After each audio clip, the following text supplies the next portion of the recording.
기도를 들어주셔서 내 인생의 길을 열어주옵소서. 나의 삶에 성공을 더하여 주옵소서. 이렇게 우리가 목적하고 바라고 원하는 것을 주님 앞에 아뢰고 하나님의 뜻을, 또 하나님의 은혜를, 또 하나님의 응답을 구하고 있습니다. 그런데 우리가 원하는 이 목적이나 이 성취가 나 말고 하나님 나라를 위해서 혹은 내 이웃을 위해서 얼마나 많은 선한 영향력을 낼 수 있을까라는 부분은 좀 다른 이야기 같습니다. 오늘 영상을 통해서 보신 것처럼 그 뉴욕타임즈의 이 100대 영향력 있는 그 사진, 프리처상을 받았던 그 사진 작가가 그 자신의 사진을 찍고 그 소녀를 살리지 못하는, 그것으로 인하여 죄책감으로 끝내는, 목숨을 끊는 안타까운 모습. 내가 성장을 하고 성공을 하는 것 참 좋은데 우리가 선한 영향력을 내고 하나님의 복음을 통하여서 많은 영혼을 살리고 하나님의 일들을 이루어가는 건, 이건 좀 다른 문제인 것 같습니다. 이제까지 내가 신앙생활하면서 나를 위해 신앙생활하고 나의 모습, 나의 삶을, 나의 것을 위해서 열심히 달려가고 예배도 드리고 헌신도 했는데 다른 사람을 돌아보지 않고 하나님이 바라보는 그것을, 하나님이 원하시는 그 일에 내가 목적을 바라보지 못하는, 그것을 위해서 의미 있는 삶을 살지 못하는 그런 모습이 우리가 아닌가, 우리는 한번 돌아보아야 할 것입니다. 나만을 위한 신앙이 아니라 하나님 나라를 위해서, 하나님 영광을 위해서 우리가 믿음으로 달려갈 수 있는 저와 여러분의 신앙이 되어지기를 원합니다. 오늘 성경은 하나님께서 어린아이를 축복하시면서 우리에게 그 어린아이와 같은, 그 어린아이처럼 하나님의 나라를 받들지 아니하면 결탄코 그 나라에 들어갈 자가 없느니라라고 말씀을 하십니다. 어린아이처럼 하나님 나라를 받들지 아니하면 하나님 나라에 들어갈 자가 없다. 여러분, 우리는 알고 있지 않습니까? 하나님 나라 어떻게 들어가는지.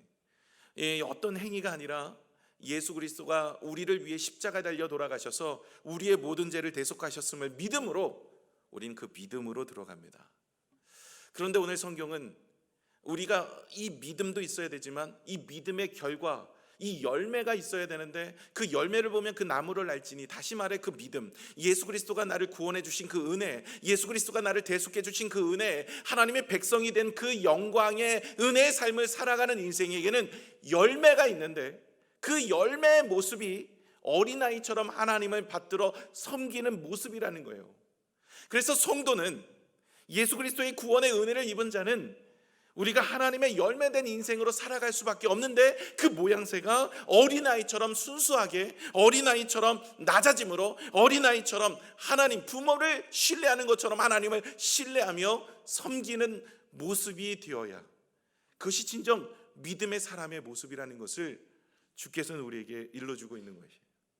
여러분, 구원에 이르는 것은요 오직 한 길밖에 없어요.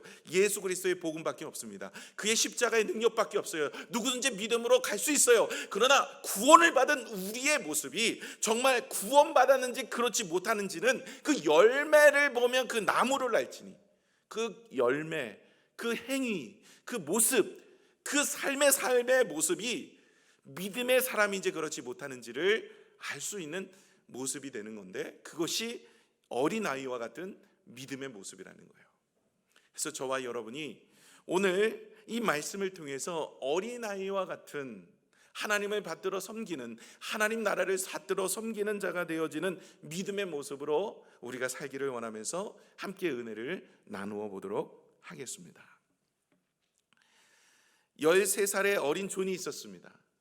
13살의 어린 존이 다니는 교회는 제일독립교회입니다. 이 교회는 오래된 교회입니다. 그래서 건물이 낡았어요. 비가 오면요, 비가 이곳저곳에서 샙니다. 물을 바치고 예배를 드려야만 했어요. 그리고 비가 오면 이 교회 앞마당에 포장이 되어 있지 않아서 진흙탕이 됩니다. 성도들이 교회를 오게 되어질 때 양발이나 신발이 만신창이가 되는 거예요. 그런데 누구도 이 상황을 안타까워하면서 불편해하면서도 누구도 대책을 내는 사람이 없었습니다. 그러다가 이 13살 존이 그 교회 앞마당을 포장해야 되겠다라고 생각을 하게 됩니다.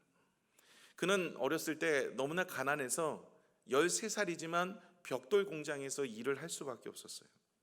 그래서 그 공장에서 일을 해서 받은 것이 하루 7센트입니다.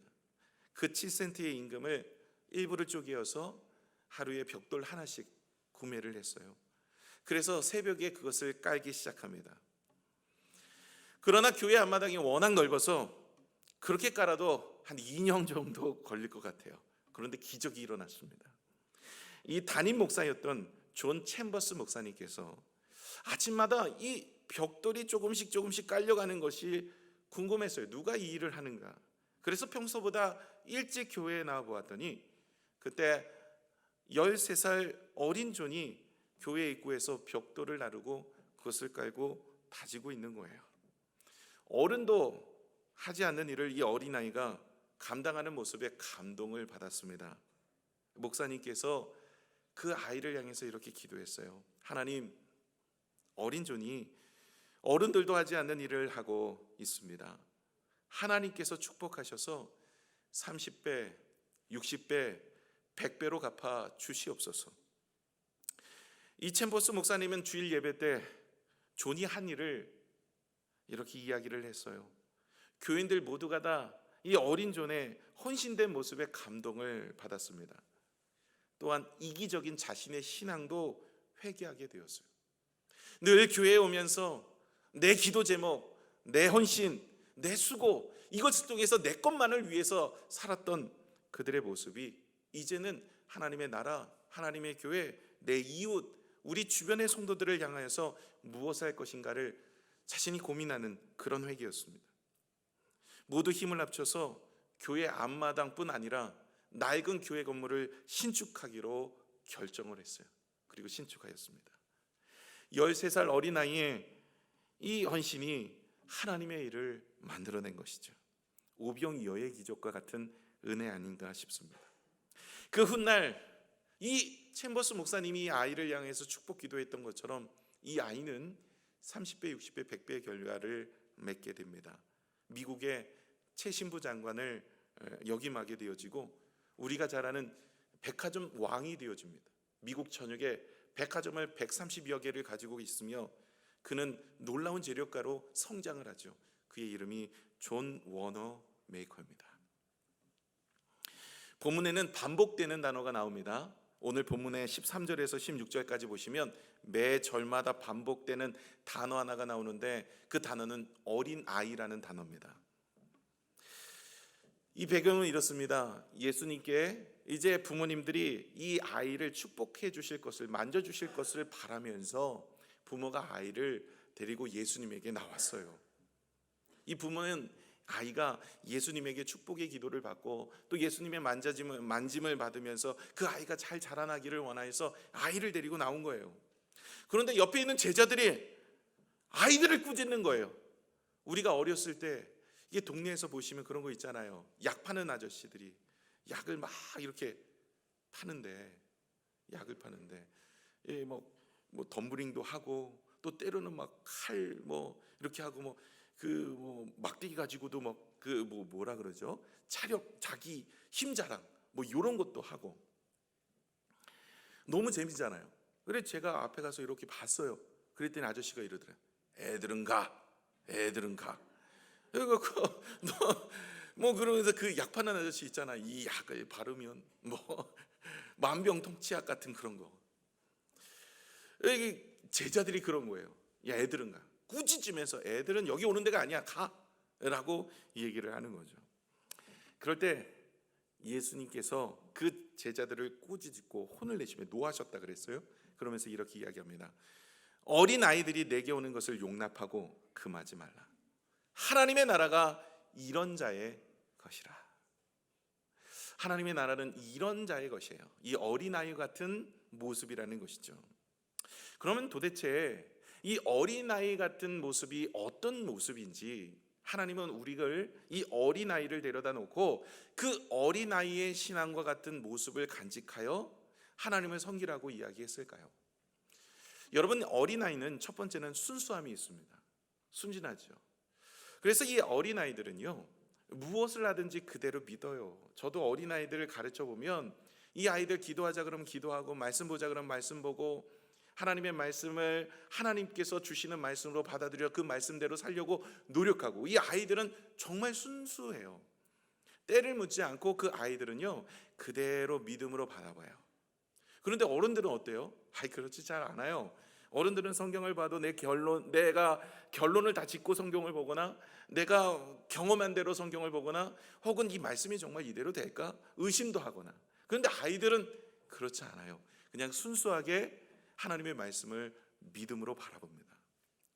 레오 버스칼글레야라는 분이 있는데 그분이 책을 썼어요. 살며 사랑하며 배우며 라는 책을 썼어요. 2018년도에 나온 책인데요, 이 책에서 나오는 이야기입니다. 한 할아버지가 암 진단을 받았어요. 암 진단을 받고 이 어르신이 화가 많이 났습니다. 그리고 자기 스스로가 왜 나에게 이런 아픔이 있을까? 그래서 난폭해졌어요.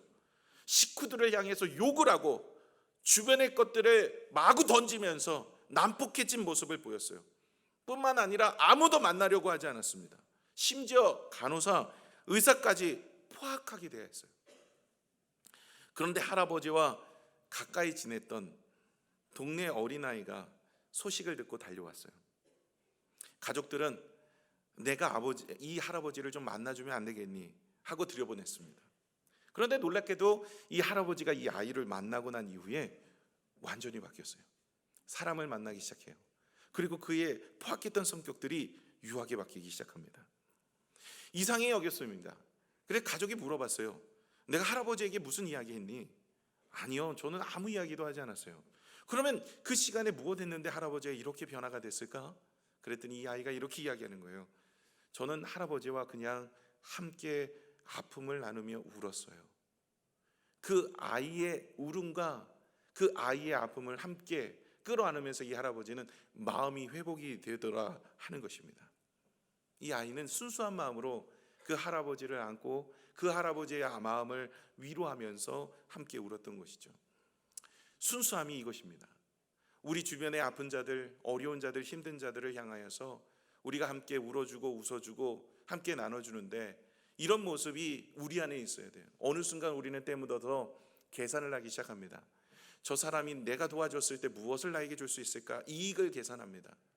그리고 계산기를 두드려가면서 우리는 저 사람의 슬픔을 함께하고 저 사람의 기쁨을 함께하고 나누는, 어찌 보면 우리는 이해타산을 가지고 사람을 대하고 얼굴에 가면을 쓰고 사람을 대하는 모습이 우리 가운데 어느 순간 찾아오더라는 것이죠. 예수님도 그렇고 예수님께서도 수많은 사람들을 대하고 나누고 베풀고 섬길 때 이해타산을 생각하지 않았습니다. 그냥 순수하게 그들을 대하고 사랑하고 나누고 섬겼던 것이에요.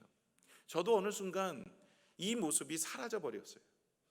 목회자인 제가 어느 순간 성도들을 대할 때 그분들을 있는 그대로 그분들의 아픔을, 그분들의 어려움을, 그분들의 눈물을 닦아주는 마음이 어느 순간 식어버리고 그냥 사무적으로 대하는 모습들이 어느 순간 생겨났었어요. 하나님 앞에 기도했습니다. 하나님 오늘 말씀처럼 내 마음에 어린아이의 순수함처럼 하나님 사랑하게 하여 주옵소서. 오리를 가라 하면 손해가 되어도 심리를 가고, 소송을 걸어 속옷을 달라 하면 겉옷까지 내어주고, 오른뺨을 치면 왼뺨을 돌려댈 수 있는 체면 생각하지 않고 그렇게 신앙인이 되게 하여 주옵소서. 어느 순간 제 마음속에 이 때 묻은 신앙의 모습이 있더라는 거예요. 여러분은 어떻습니까? 여러분 마음에는 정말 순수하게 하나님의 말씀대로 살고 하나님 말씀대로 따라가며 하나님의 말씀대로 전하고 하나님 말씀대로 사랑하며 아끼며 섬기며 믿음으로 하지 않습니까? 어느 순간 우리는 계산하고 저 사람의 이해타산을 따지며 내 환경과 내 모습을 따지면서 우리가 웃어주고 인사하고 나누고 섬기는 모습은 내 안에 없는가? 우리는 내 자신을 돌아보아야 하는 것이죠. 아이들을 가르쳐 보면요, 아이들 기도하자 그러면 기도는 하늘을 여는 열쇠다 그러고 기도해요. 정말 기도하고 말씀 읽자 그러면 말씀 읽고요. 이 말씀은 우리 인생의 길을 만들어주는 등불이라 이 말씀을 늘 읽어요. 그리고 이 아이들이 찬양하면요, 소리 내어서 찬양하고 박수치고 찬양하고 춤추고 찬양해요. 제가 우리 교육기관에서 사역을 많이 했었는데요, 부교육자 사역을 하면서 영아부부터 유치부, 유년부, 초등부, 중고등부, 청년부에 이르기까지 교육부서를 다 사역을 해봤어요. 언제가 가장 말을 잘 듣느냐면 영아부 유치부 때예요. 기도하자 그러면 기도, 이쁜 손 그러면 이쁜 손 해요. 눈 뜨고 있으면 목사님 기도 안 할까요? 그러면 다 눈을 감아요. 그런데 어른들은 그러지 않죠. 예, 기도하자 그래도 딴짓하고, 벌써 눈 감고 기도하자 그래 벌써 자고 있고, 뭐 이런 경우가 많이 있죠. 금요기도회 되면 여러분, 우리 교회 금요기도회는 아이들 다 데리고 나오잖아요. 저희가 아이들 금요기도회 끝나고 제가 안수기도를 다 해요. 근데 안수기도를 하기 전에 저희 아이들이 기도 카드를 가지고 오거든요. 기도 제목들이 있어요. 근데 그 기도 제목을 보면 은혜가 돼요. 요즘에 러시아 우크라이나 전쟁 때문에 많이 어렵죠. 이거 놓고 안수기도 받으러 와요. 자기 안수기도인데 우크라이나 전쟁이 멈추게 해달라는 거예요. 또 무슨 기도 제목이 있냐면 이 아이들이 목회자, 저를 위해서 기도해요. 목사님 건강하게 해달라고. 그 기도 제목이에요. 안수기도 본인이 받고 안수를 받아야 되는데 오히려 그래갖고 제가 손을 얹고 제 기도해요.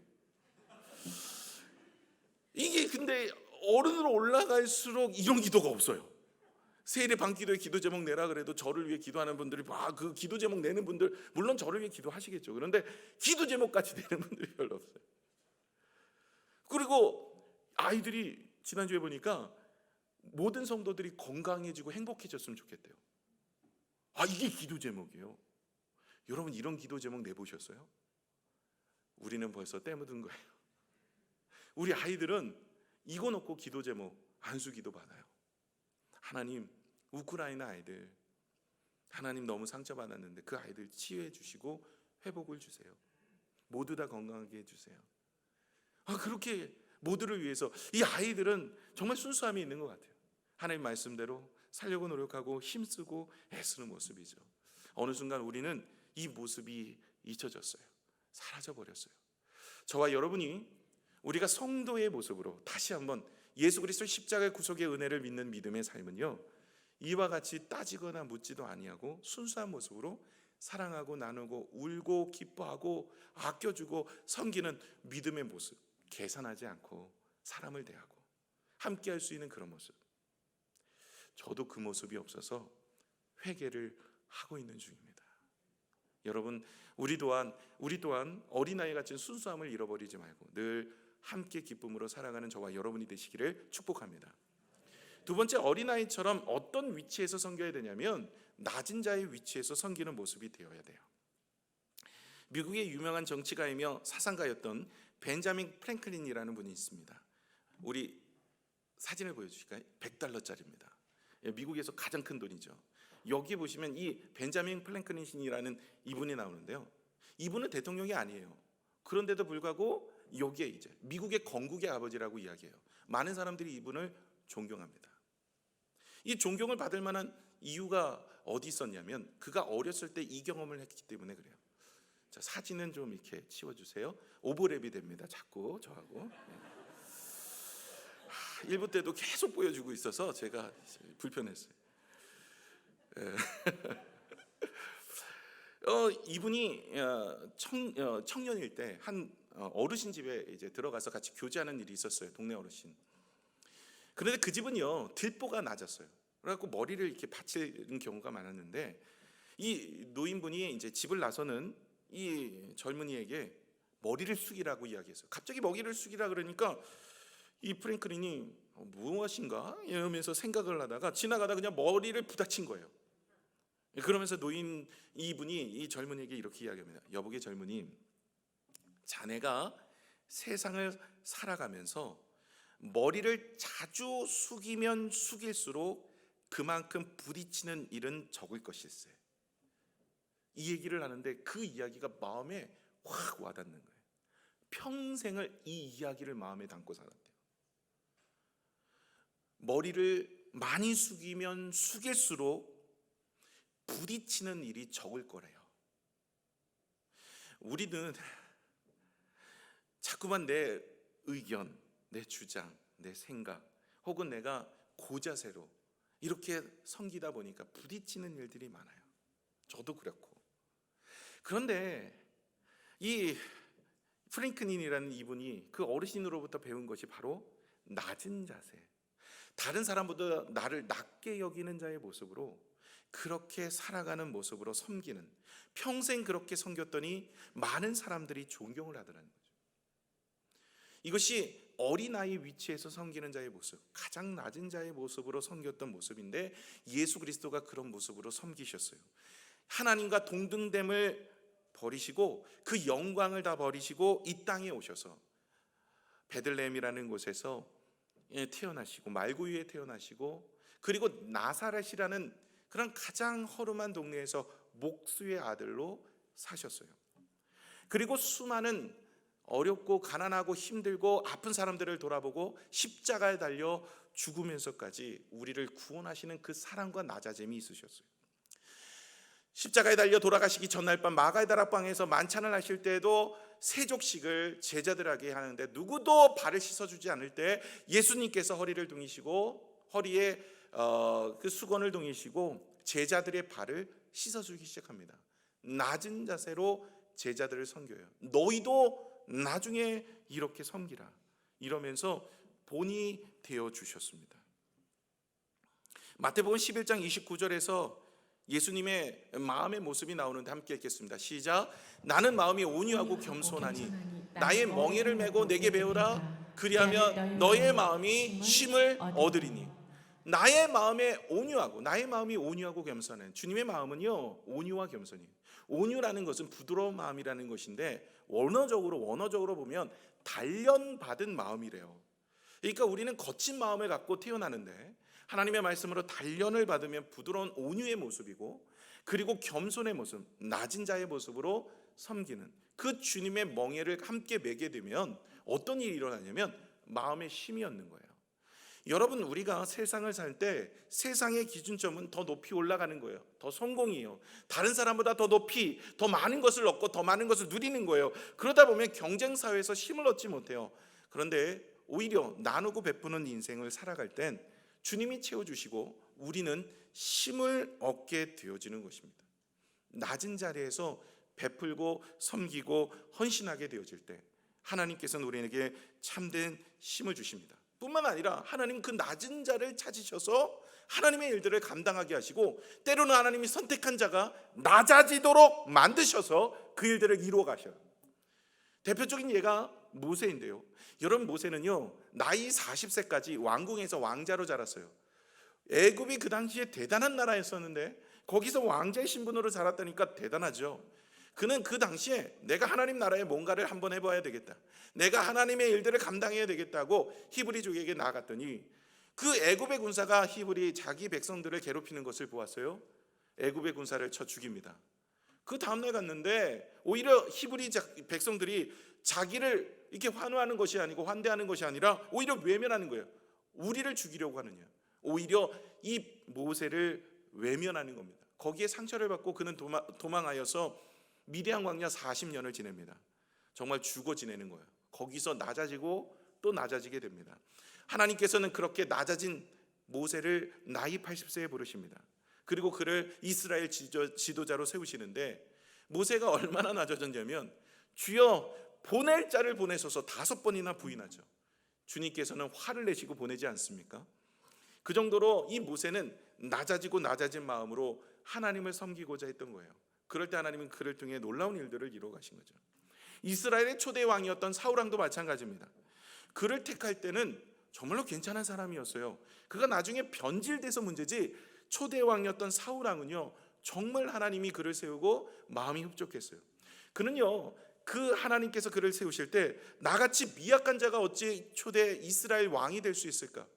그래서 제비를 뽑아서 세웠는데요 짐 뒤에 숨어 있었어요. 사무엘이 그를 찾아오라 그래서 찾아와서 그를 기름 부어 세웁니다. 사울은 정말로 하나님 앞에나 모든 사람 앞에 겸손 그 자체였어요. 그 당시 낮은 자의 모습이었어요. 하나님 그 사람을 택하여서 초대 왕으로 세우죠. 나중에 변질돼서 문제입니다.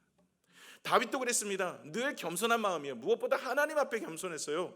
그래서 하나님의 모든 것을 하셨다. 자신이 그렇게 위대한 일을 했어도 자신이 했다라고 이야기하지 않아요. 하나님이 하셨다. 늘 겸손한 마음으로 하나님을 섬겼어요. 그의 아들 솔로몬도 왕이 되어질 때 그가 하나님 앞에 이렇게 고백합니다. 나는 작은 자입니다. 작은 아이와 같은 자입니다. 열왕기상 3장 7절의 말씀을 같이 볼까요? 시작. 나의 하나님 여호와여, 주께서 종으로 종의 아버지 다윗을 대신하여 왕이 되게 하셨사오나 종은 작은 아이라 출입할 줄을 알지 못하고. 아멘. 솔로몬이 자기를 뭐라고 얘기하냐면 종은 작은 아이라.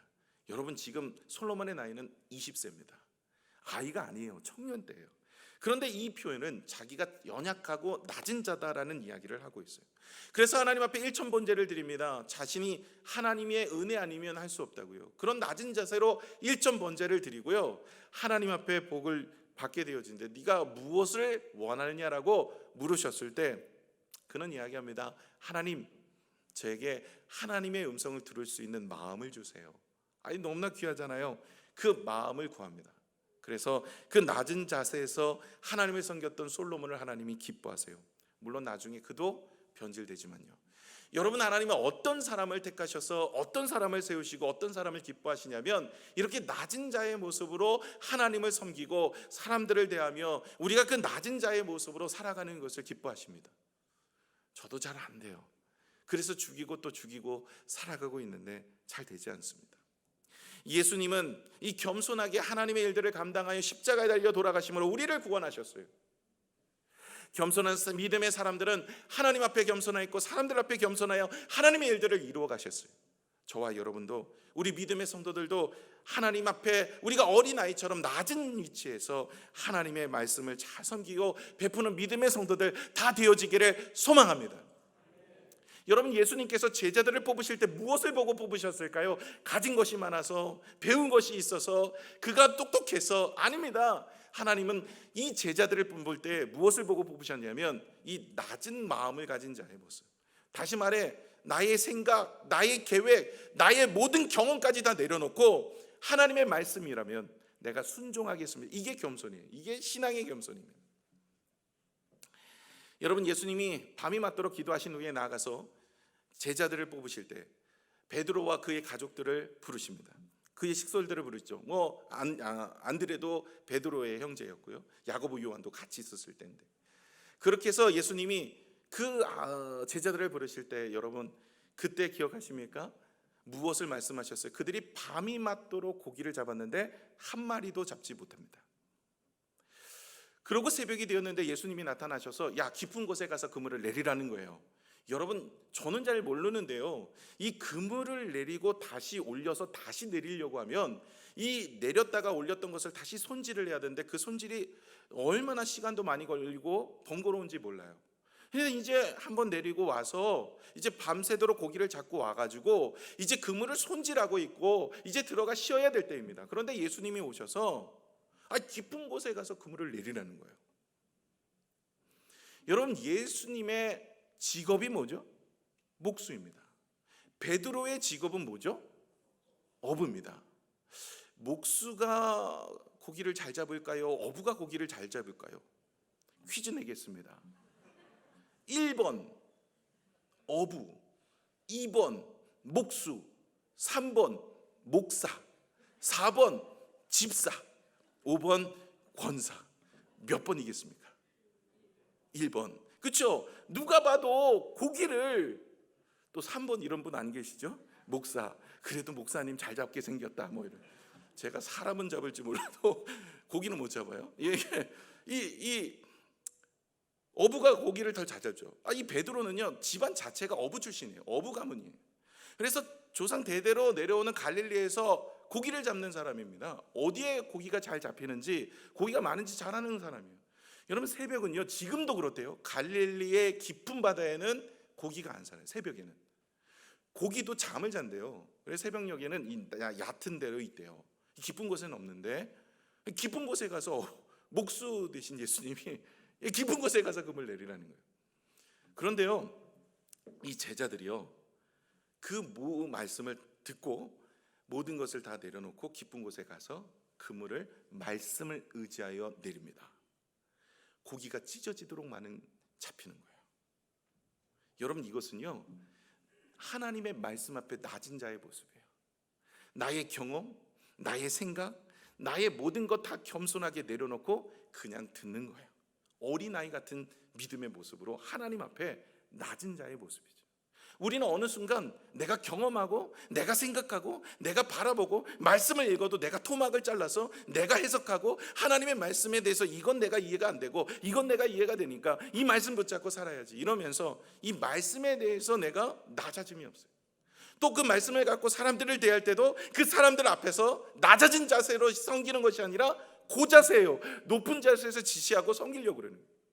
이게 어느덧 우리의 모습 속에 습관처럼 들어왔어요. 저도 마찬가지. 제가 이렇게 선포하고 있지만 제가 제일 부끄러운 사람이에요. 제가 고자세로 섬기고 있었던 거예요. 어찌 보면 우리의 인생 가운데 하나님 앞에서 성도의 삶을 살아간다고 하면서 예수님을 닮아가면다고 이야기하면서도 예수님처럼 어린아이처럼 낮은 자세로 섬기는 것이 아니라 섬김을 받으려고 하는 자의 모습이 우리 안에 없는지 우리는 돌아보아야 한다는 거예요. 세 번째는 어린아이가 부모를 신뢰합니다. 그죠? 부모를 믿어요.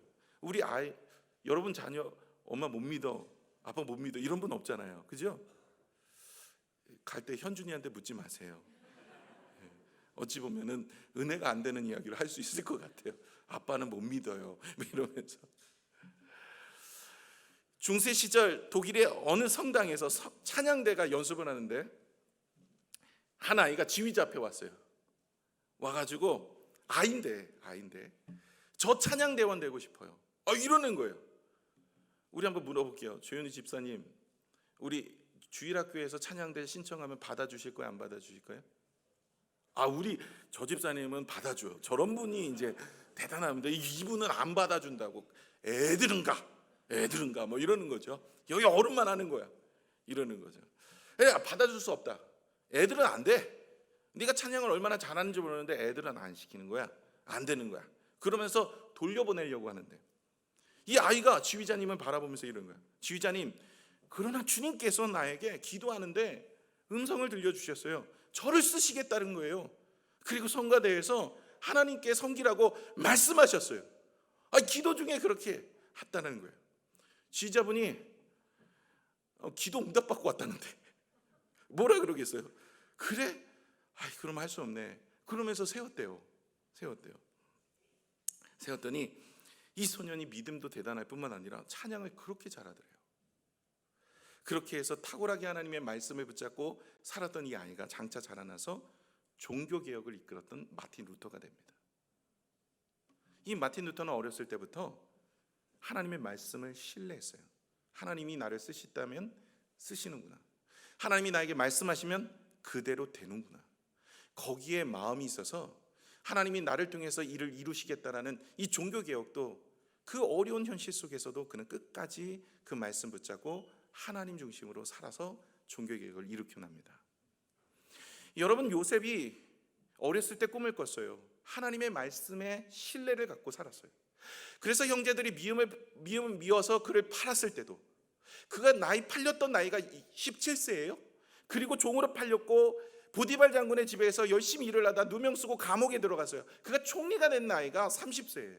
그러니까 13년 동안 그는 처절한 고통과 어려움 속에 살았던 거예요. 그런데 낙심하고 절망하지 않았던 이유가 무엇일까요? 그는요, 하나님의 말씀을 믿었어요. 반드시 나를 통해 하나님의 일들을 이루신다는 내가 어렸을 때 받은 하나님의 음성, 그 꿈을 믿었어요. 그래서 환경은 이렇고 저렇고 문제가 있어도 그는 절망하지 않았어요. 하나님이 반드시 그 일을 이루어주신다는 믿음이 있었기 때문에 그래요. 하나님, 하늘 아버지를 신뢰했어요. 우리 자녀들이 부모를 신뢰하듯 우리 믿음의 성도들이 하나님을 신뢰하는 거예요. 하나님의 말씀을 신뢰하는 거예요. 그렇게 살아가는 거예요. 그것이 바로 나를 구원하신 예수 그리스도의 십자가의 구속의 은혜도 믿고 의지하는 거예요. 나를 구원해 주신 예수 그리스도. 내가 죽으면 모두 다 지옥으로 갈 수밖에 없는 인생이건만 주님께서는 우리를 구원하셔서 영원한 생명을 주셨다는 것도 믿는 거예요. 그것도 신뢰하는 거예요. 내 믿음을 간직하며 가는 겁니다. 다윗이 골리앗 앞에 나아갈 때 여러분 칼과 창과 단창으로 너는 나에게 나오지만 나는 만군의 여호와의 이름으로 나간다. 아무도 골리앗 앞에 나가지 않을 때 다윗은 하나님을 신뢰했어요. 하나님이 나의 등 뒤에서 일하신다는 것을 믿었어요. 누구보다도 그는 하나님의 말씀을 믿었어요. 너는 칼과 창과 단창으로 나오지 않으면 나는 만군의 여호와의 이름으로 나아간다. 전쟁은 여호와께 속한 것인즉 그가 너희를 우리 손에 넘기리라. 이 말씀을 믿었어요. 신뢰했어요. 그런데 우리는 어느 순간 하나님의 말씀을 신뢰하고 믿질 않아요. 이 사람은 믿고 의지하여 나아갔더니 하나님의 놀라운 일들을 이루어 갔던 것을 보게 됩니다. 하나님의 법궤가 70년 만에 예루살렘으로 돌아오는 일이 있었어요. 다윗이 찾아옵니다. 70년 만에요. 그런 상황 속에 너무나 기뻐서 어린아이처럼 뛰어놀다가 바지가 내려갑니다. 그때 아내 미갈이 채신머리 없이 어떻게 왕이 저렇게 춤을 추고 그러면서 나무랍니다. 그때 다윗이 이렇게 이야기해요. 사무엘하 6장 21절 말씀을 한번 읽겠습니다. 시작. 다윗이 미갈에게 이르되 이는 여호와 앞에서 한 것이니라. 그가 내 아버지와 그의 온 집을 버리시고 나를 택하사 나를 여호와의 백성 이스라엘의 주권자로 삼으셨으니 내가 여호와 앞에서 뛰놀리라. 아멘. 다윗이 주님 앞에서 어린아이처럼 나는 여호와 앞에서 뛰놀겠다. 하나님이 나를 구원하셨고 나에게 은혜를 주셨고 나에게 힘을 주셨으니 나는 주님의 말씀을 신뢰하며 믿음으로 나아가겠다라는 고백이 그 속에 있었던 거예요. 저와 여러분의 마음과 믿음은 어떻습니까?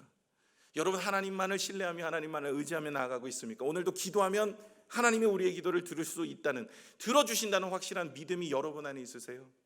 하나님의 우리의 인생을 붙잡아 주신다는 그 신뢰함이 여러분 가운데 있으십니까?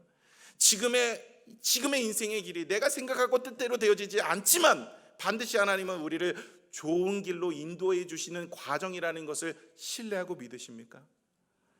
저와 여러분이 이런 어린아이가 부모를 신뢰하듯 우리 믿음의 성도들 하늘 아버지를 신뢰하고 오늘도 예배하며 기도하며 하나님이 주실 것을 믿음으로 바라보는 저와 여러분의 모습이 되시기를 부탁을 드립니다. 말씀을 맺겠습니다.